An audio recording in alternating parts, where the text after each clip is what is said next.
What's going on, car family? I'm Ben Wayne, and thank you for joining me in another video. Today we're taking a look at another compact luxury SUV.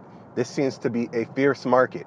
So today we're taking a look at the 2023 Cadillac XT4 all-wheel drive model. It has a base price of around $43,000. As shown, this one tops off at about $57,000. Now again, it's going against an extremely competitive market. We're talking vehicles such as the BMW X3, the Mercedes-Benz GLC, or even the Genesis GV70. So compact luxury SUVs like that. So it's an extremely fierce market. What Cadillac is doing for the exterior on this one matches similarly to the design language of the rest of the lineup. So let's go ahead and start with the exterior. You'll notice this color is a bright metallic silver. It's referred to as argent silver. Coming up front, what you're going to recognize is the traditional Cadillac design language, right? You're getting those slim and trim vertical LED daytime running lamps. Of course, you're getting LED headlamps as well. Now, you notice on this particular model, the black mesh grille and the grille surround has been blacked out. That's because this particular model is fitted with the Onyx package. So the Onyx package is going to give you black accents throughout the vehicle. It gives it more of a sporty appeal when compared to the traditional Cadillac XT4s. So I definitely like the way the Onyx package looks against this argent silver metallic paintwork. Underneath the hood, what are we getting? Well, we're getting GM's 2-liter turbo 4-cylinder power plant. Now in this application, it's giving you 235 horsepower and 258 pound-feet of torque, connected to a 9-speed automatic transmission. So 0 to 60 in this one is about 7 seconds or so. The acceleration is more than adequate for your daily driving needs, right? You're not trying to set any 0 to 60 records in this. This is a luxury compact SUV, but the get up and go factor is definitely there. So as far as your fuel economy, you're looking at 22 city and 29 highway, which is similar to the Buick we just reviewed a couple weeks ago. It has the same power plant, right? Now this is an all-wheel drive model, so again, 2-liter 4-cylinder turbo power plant, 235 horsepower, 258 pound-feet of torque, 9-speed automatic, and of course this is an all-wheel drive model. All right, so the handling isn't to the point where it's too soft and floaty. This does feel like a sport compact SUV. It handles the curves pretty adequately. Like, it's not struggling, and I get a great sense of confidence while driving this car. I don't feel like I'm gonna lose control. I don't feel like it's top heavy. It feels nice and planted on the road. Coming to the side profile, the next thing you're gonna notice is that Onyx package hits you again with large 20-inch black wheels. Now those black wheels look great against that metallic paintwork. I did notice that the window surrounds on this one are also done in black. So again, I like the way the black is just going throughout the entire vehicle. The Onyx package really takes the looks up to another notch on this vehicle. Now, when it comes to the back, of course, you're getting those traditional Cadillac light blades for your tail lamps, right? Your turning signals have been integrated in those as well. And of course, they're LED. Of course, you get a Cadillac badge. And if you lift up the hatch and drop the second row, what you're looking at is about 49 cubic feet of storage, which is slightly less than some of its competition, but again, it's more than adequate for your daily driving needs.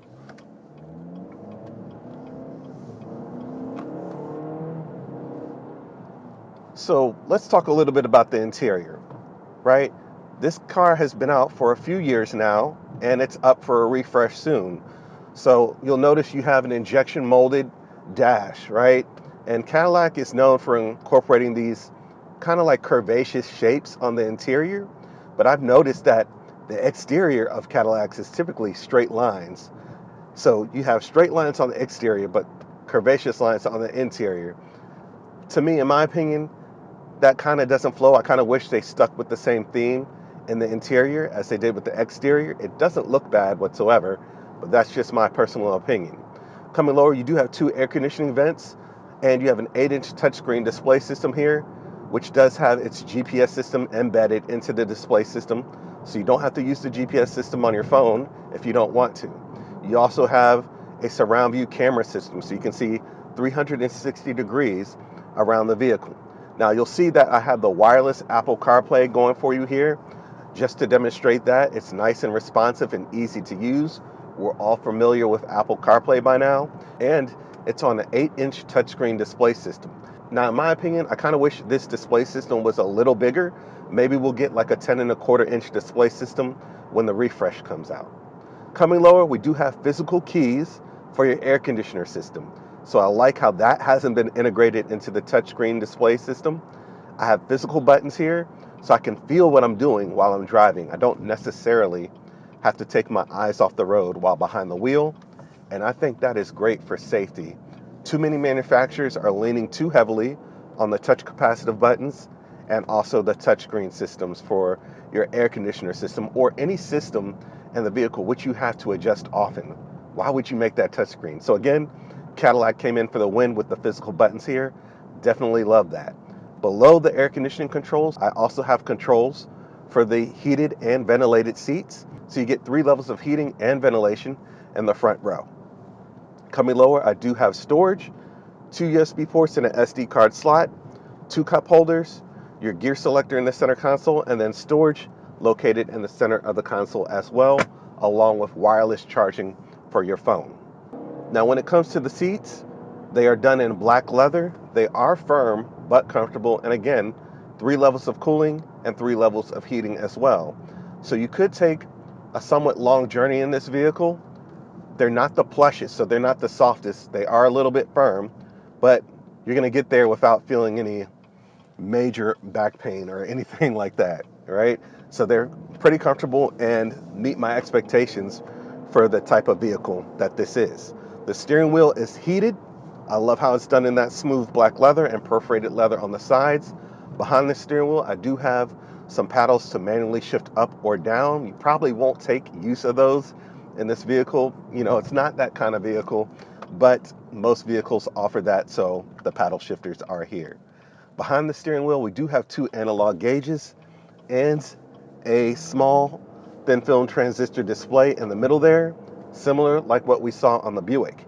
Now, again, I mentioned that they're going to be doing a refresh on this vehicle soon, so I expect that these 2 analog gauges will be gone in the upcoming refresh. You're probably just going to get a thin film transistor display behind the steering wheel like most other cars in the compact luxury market today. So the interior doesn't really feel cramped at all. I have 40 inches of legroom up here in the front row. And of course, I have a ton of natural light coming in the cabin due to this panoramic roof. So I love that natural light pouring into the cabin. It's nice to have it on a cold winter day. The door panels, covered in leather with contrast stitching. You do have silver accents for your door handles, and then silver trim along the panel where your window controls and power side view mirror controls are as well. The seats, 2-position memory located here on the door. The driver's seat is 8-way adjustable, and the passenger seat, you're looking at 6 ways of adjustment. Coming lower on the door panel, you do have a little bit of storage down there as well. So it meets your needs. It's providing what's expected of a compact luxury SUV. Now, coming towards the back, the second row, it's not that cramped either. What you're looking at is about 39 inches of legroom back there, so it's more than adequate. Almost the same amount of legroom as what you find up front. Of course, you do have your own air conditioning vents back there as well. So let's talk a little bit about the ride quality. So with these 20-inch wheels, usually the larger the wheel, the harsher the ride, but I don't feel like I'm sacrificing that in this vehicle. It's a nice and smooth ride. Now, I did notice that you can hear a little bit of noise from the power plant up front coming into the cabin. I wish it was a little bit quieter, but overall, it's not a deal breaker. Is it the quietest compact SUV I've tested? No, but it's not the loudest either, and it's not something that just makes you want to throw the whole car away. So you can hear for yourself a little bit of that road noise and engine noise and other mechanical noises coming into the cabin, but again, it's not really that bad. Now, I also mentioned before that the handling feels great. It feels like a fun, sporty, compact luxury SUV that's a little light on its feet, right? Which I wasn't really expecting. I think I was just expecting something that didn't handle as well as this. Something that felt a little bit heavier. But I'm glad to know that Cadillac spent some time focusing on the handling of this vehicle. So overall, what you're getting is a compact luxury SUV that has your tech features. You have your wireless Apple CarPlay. You even have a head-up display system here. You have the heated and cooled seats. You got the panoramic roof, the leather trim. So it makes you feel like you're in a luxury vehicle. It feels well put together, right? It's not one of those luxury vehicles that just has a high price tag and you're like, what am I paying for? So there are some luxury features in here. And I think the overall design from the exterior is very sharp. Hopefully in the refresh, Cadillac takes a look at the interior in terms of just the overall theme. Maybe they'll make a little bit more of an aggressive theme to match the exterior in the upcoming model year. Who knows? And hopefully they'll also throw in some larger thin film transistor display screens.